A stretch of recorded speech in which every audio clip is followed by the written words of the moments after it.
This is Tyler Lockett from the Seattle Seahawks, and you're listening to the 3-Point Conversion.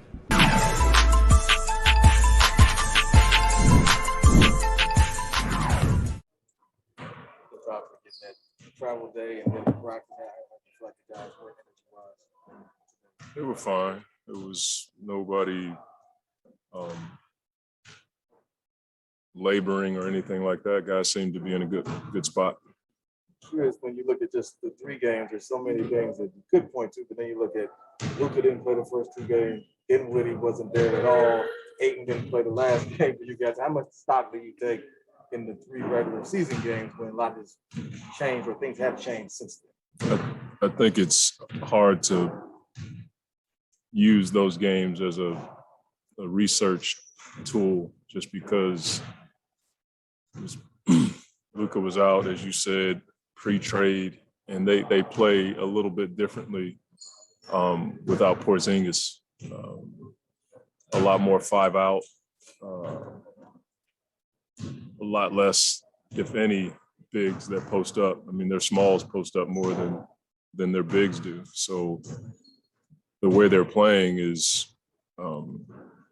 really fast, trying to get threes in transition, and you have to be able to guard the ball while relying on your team concepts to help with that. So to your point, you can't just throw those games away, but it is a different seems like a different team, different season with the way they play now and the personnel they have now. Yeah, in the Utah series, they had at one point Luka was guarded. Like it was like with Ayton, this is different in terms of him being a more offensive-minded and score more than Rudy. So how do you view that part of it where they could do that or they probably will do that and how you utilize Ayton? Yeah, it's hard to speculate. You can forecast a few things just based on what they've done. We haven't seen that when we played them, even when Luka played and DA played, like we haven't seen that matchup. But they have done something that nobody else has done where they put Kleber on Chris, and they'll have another big in the paint. Al could be down there guarding the 5. So when you go to run a pick and roll, they just switch it. That could be something that we see. But our team dynamic is a little bit different than Utah's. So I think we just have to wait and see. And that's why going into the first game, you really have to rely on who you are as a team. And then once you get an idea in the first half, I think you can, maybe before, make the adjustments based on what you're seeing on the floor. Just in terms of, in general, the way that DA's grown over the last few years, what have you seen in terms of his ability to kind of target those mismatches and punish them when they do go small like last year? I think it's more the guys around him that are looking for him when a situation happens where small switches on to DA. I think we're much better at finding him as a team. Our first year, I'm not quite sure he was ready for that. And 2, we weren't ready. We didn't take advantage of it when teams would put a smaller guy on him. Now I think there's some synergy there. The guys who have the ball look for it, but then he's so much better at sealing and wanting the ball and being big. And he and JaVale and Biz, but in particular DA, he's gotten so much better in catch high, keep it high, where he catches the ball, he doesn't bring it down, he just catches it and he goes up with it. I think that allows for him to take advantage of those situations.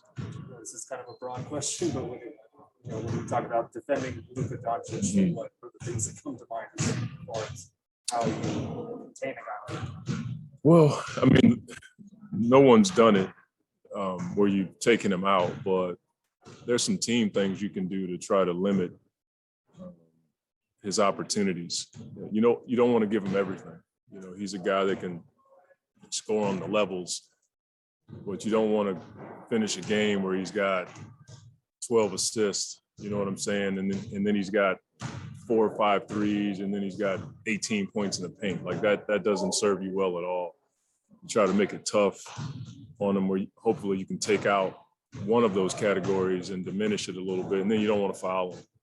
That allows for them to set their defense. The thing about Luka is he's in that category now of high-level guys that's seen every defense. And he's so doggone big and strong that he can take the punishment, but he also can see the other side of the floor. I mean, for a guy that size to be able to throw lob passes like that, you typically don't see that from a 6'6", 6'7" guy, maybe 6'8", I'm not quite sure. But he's got great pace. Once he gets to the lane, he's so strong. He's got that push off, and then he's under control. And, those are things you just, quite frankly, you just can't take those away. You just try to make it as tough as you can on them. Monty, to follow up with something on Book. We all know the competitor he is, but in Game 6, it really felt like he was picking his spots really well in terms of when to push with the hamstring. Just how happy were you with him sort of limiting it and not putting too much pressure on it, like you mentioned? With I thought he was fine. Like when I talked to him, he was straight with me. He's like, "Coach, I'm fine. I feel strong." But when you watch the film, he did, find places where you saw he might go or he might, run full speed back in transition. Wasn't like he was cheating the game. He was just more efficient. And, he hadn't played in over a week, so that probably had a lot to do with it. But in the second half, I thought I saw more of an effort to just play, and we needed it. I mean, the shots that he hit, the one going right, where he pulled up, I'm like, that's textbook book, And then when he posted up Alvarado at the nail and just rose up and got into his shot, I'm like, he's starting to feel like himself. I thought in the first half we were a bit off and trying to balance it all out with him being back. And then the second half, we just kind of played the way that we typically play, scoring 60-plus points on the road in a closeout game. I thought was indicative of everybody was finding more balance with him being on the floor. You know far better than me that it's not going to be Mikal stopping Luka. It's going to be you guys together stopping Luka. So with that in mind, just for Mikal and DeAndre specifically as a pair in those situations, how have you seen their chemistry evolve since you got here with how they help out each other in both ways? No, not something I spend a lot of time. I mean, I think they both have grown, one, just with the experience. I mean, if you look at those two, they came in together, they played a lot of games together, and they typically are in pick and roll coverages together. And so there'll be times when we go through a scouting report, and then those two will spend some time within the scouting report or in between going over plays, and they'll be talking about, this could happen, whatever it is. And I encourage it. I think it's really good when young players start to grow, they know what to say, as opposed to when they first come into the league, they don't know anything. And so they don't even know how to communicate. Those guys have been in a number of situations together, and they know what to communicate. I think that's a good thing. There's an example that comes to mind for me. I don't know the technical term for it, but like once the screen comes from the next 2 to 3 seconds for how they handle the space and share it, and then sometimes switch it. Just it's a read. Yeah, I think that when you've been in it as many times as they have been in it, when to communicate, if you're going to switch, when you should switch, and then like applying it is somewhat of a skill that I think comes with experience. It's not always perfect, but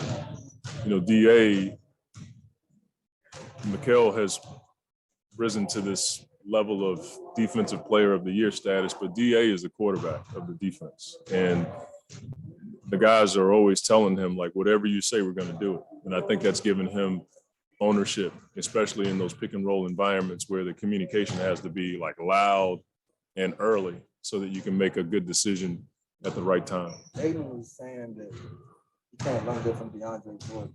He was playing against DeAndre Jordan. Jordan was calling it out, and he was like, "Oh, okay, I see what he's doing. Let me pick that up a little bit." Where have you seen maybe the biggest growth, or when did you start seeing the growth in him calling out plays? And like, was it second season? Was it the first year, second year? When did you start noticing that? It's like the archives of our program today.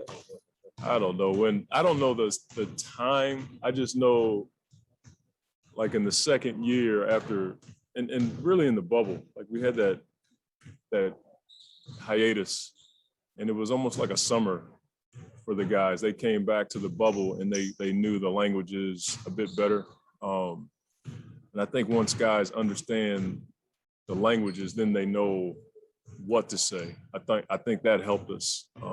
We couldn't have gone 8-0 without him playing the kind of defense that we needed to play, but also being able to communicate it to the team.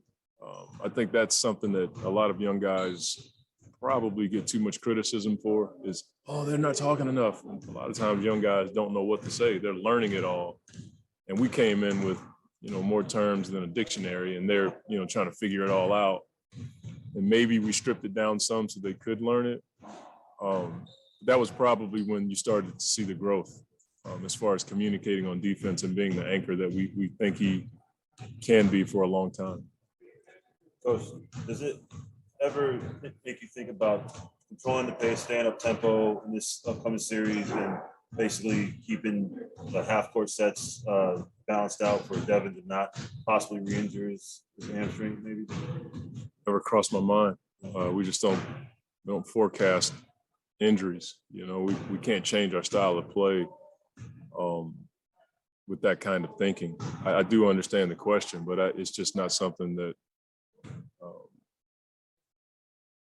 is on the docket right now. We just, we wouldn't put him out there if we felt like he was going to re-injure himself. So I think we have a style of play, and his ramp up and his build up was based on not just getting healthy, but it was based on getting back so he could play the way that we typically play. And so he came out of the game clean, and to be able to have these days of rest and getting work in today, I think will help him be even stronger come game one. Thank you. Thanks for All right, appreciate it. Thank you. Yep. Thank you, guys.